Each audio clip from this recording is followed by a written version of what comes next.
Энэхүү витамин болон эрдэс нөхөх тусал эмчилгээг амар ууснаас илүүтэй туслаар тарьж хэрэглэх юм бол 100% цусан чимэгдээд бодисын солилцоодоо зарцуулагдаад явдаг гэсэн үг.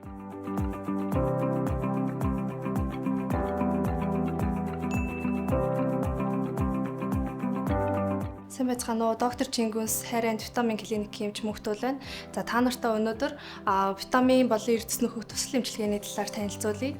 За энэ хүү туслыг ямар хүмүүс хийх вэ гэхлээр витамин болон эрдэсийн дутагдал онцлогдсон хүмүүст мөн витамин болон эрдэсийн дутагдлын улмаас үүссэн толгой өвдөх, нойргуудах, ус унах гэдэг зовиорууд илэрсэн. Мөн дээрээс нь тархлаа дэмжих болон гоо сайхныхаа хувьд бол арсыг цайруулах, ой тогтоолт буурах болон архаг ядаргааны үед хийж болно. Үргэлжлэх хугацааны хувьд болохоор тухайн хүний эмнэл зүйн онцлог болон нас хүйсэнд тохируулаад ойролцоогоор ерөнхийдөө 10-аас 30 хоногийн хооронд хийгддэг.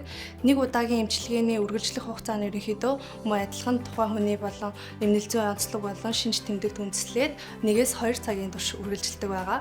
Энэхүү эмчилгээг болохоор эмчийн заавар болон оншийн үндсэн дээр үндэслээд мэрэгжлийн совилогч тухайн хүний амин үзүүлэлтүүдийг үтсний үндсэн дээр энэхүү эмчилгээг хийж эхэлнэ.